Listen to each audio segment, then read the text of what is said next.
Expiry of panel নিয়ে গতকাল কলকাতা হাইকোর্টে যে গুরুত্বপূর্ণ মামলার শুনানি হয়েছে সেখানে কিছু গুরুত্বপূর্ণ আপডেট সামনে এসছে। আমি আজকে তোমার ভিডিওতে সে নিয়ে ডিসকাস করব।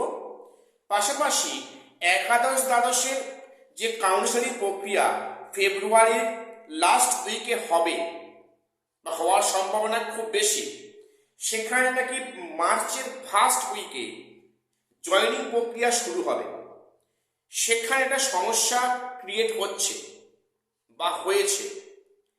তোমরা একটা কথা মনে রেখো, অ্যাপয়েন্টমেন্ট লেটারটা কিন্তু দেবে এসএসসি নয়, দেবে পশ্চিমবঙ্গ মধ্য শিক্ষা পর্ষদ। কেন বললাম, কি সমস্যা, আমি তোমাদের সেটা নিয়েও আজকে ডিসকাস করবো এই ভিডিওতে। সবার কাছে একটাই রিকোয়েস্ট, প্রত্যেকে চ্যানেলটা সাবস্ক্রাইব করে দিও এমন গুরুত্বপূর্ণ পিএসসি এবং এসএসসি গুরুত্বপূর্ণ আপডেট পাওয়ার জন্য। আজকের ভিডিওটা প্রত্যেকে মনোযোগ দিয়ে শোনো, তোমরা এখান থেকে কিছু গুরুত্বপূর্ণ আপডেট পাওয়ার সম্ভাবনা বেশি।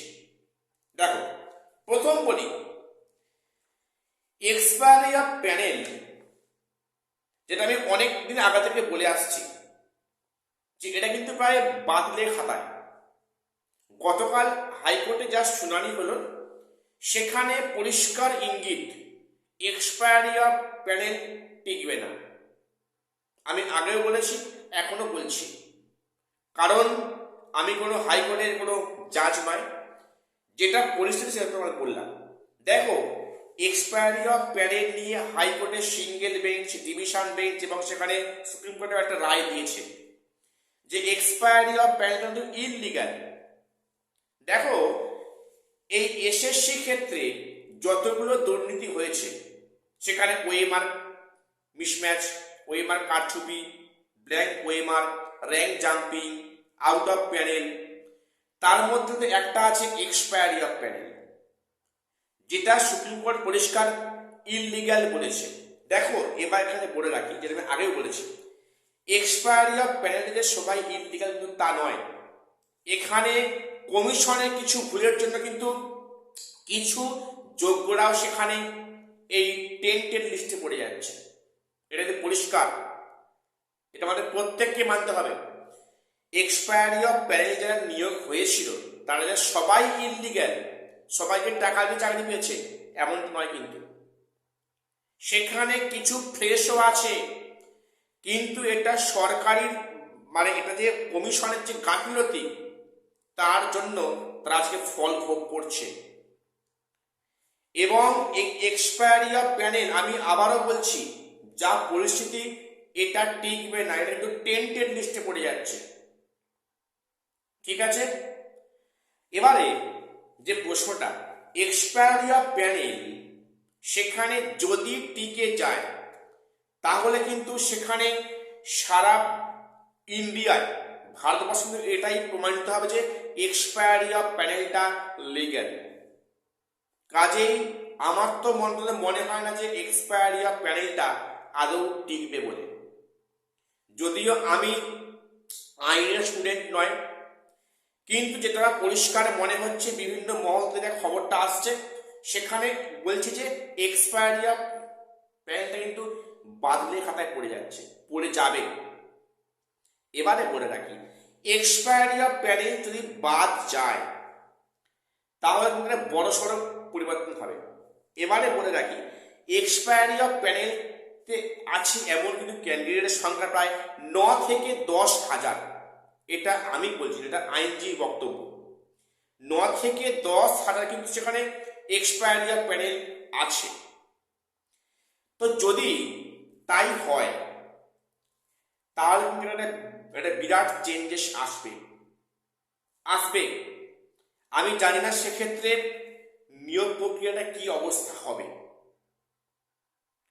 তাহলে সেখানে ফের নতুন করে লিস্ট করা, সেখানে নতুন করে ফের প্যানেল তৈরি করা, অর্থাৎ সমস্ত প্রক্রিয়া কিন্তু আবার শুরু থেকে মানে ফের শুরু হবে আর কি।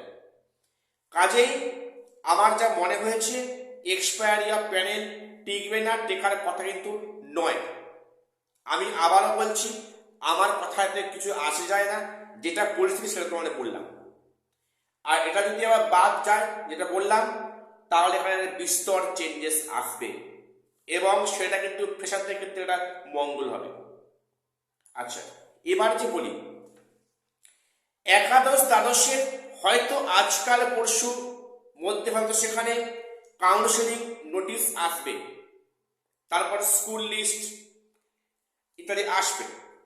তো সেখানে একটা বিষয় তোমরা মাথায় রাখবে, ফেব্রুয়ারি মাসের মধ্যে যদি কাউন্সেলিং প্রক্রিয়া শুরু হয়, জয়নিং যে বলছে যে 1 মার্চের মধ্যে জয়নিং হবে, মানে ফার্স্ট উইক অফ মার্চের মধ্যে জয়নিং প্রক্রিয়া শুরু হবে। আমার যেটা মনে হয় কিন্তু ভোটের আগে আদৌ জয়নিং প্রক্রিয়া সমাপ্ত হবে তো। কেন বললাম? দেখো, সেটা না হলেই ভালো হয়। আমি এবং তোমরা সবাই আমরা চাই কি যে এই একাদশ দ্বাদশের প্রক্রিয়াটা সমাপ্ত হোক। এটা টু মাচ মনে হচ্ছে। এটা না গেলে 9-10 প্রক্রিয়া মানে প্রসিডিং হবে না। একটা কথা ভেবে দেখো, সেখানে 20,000 মতো প্রায় ক্যান্ডিডেট নিয়ে যদি একাদশ দ্বাদশে এত সময় লাগে, সেখানে 9-10 সেখানে প্রায় ডবল ক্যান্ডিডেট, তাহলে সেখানে কত সময় লাগবে? সেখানে ভেরিফিকেশন, সেখানে হচ্ছে কি ইন্টারভিউ, সেখানে কাউন্সেলিং, সেখানে জয়নিং, আদৌ 31শে আগস্টের মধ্যে হবে তো? আমার তো মনে হচ্ছে না। তো যেটা বলছিলাম যে বলছে যে মার্চের ফার্স্ট উইক থেকে যেখানে জয়নিং দেওয়া শুরু হবে, দেখো সেখানে অ্যাপয়েন্টমেন্ট লেটার দেবে কে? হচ্ছে কি মধ্যশিক্ষা পর্ষদ। আগে যেত স্কুলের ম্যানেজিং কমিটি, এখন কে দেবে?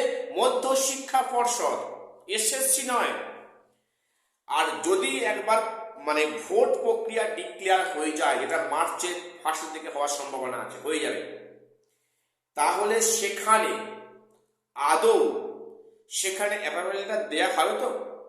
ভোট প্রক্রিয়া শুরু হওয়া মানে, ডিক্লেয়ার করা মানে সমস্ত কিছু কিন্তু নির্বাচন কমিশনের আন্ডারে চলে গেল, সমস্ত আধিকারিকরা।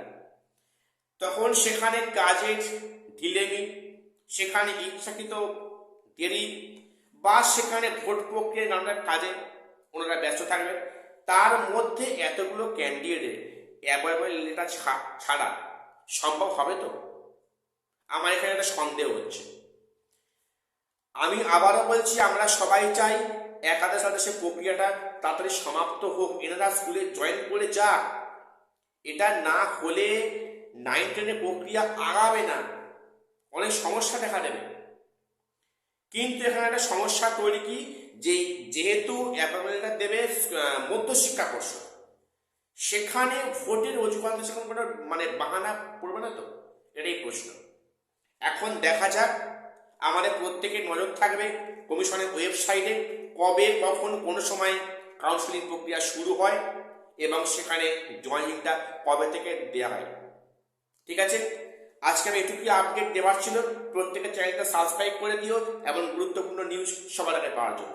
আর শেষ করছি, দেখা হচ্ছে পরে কোনো ভিডিওতে।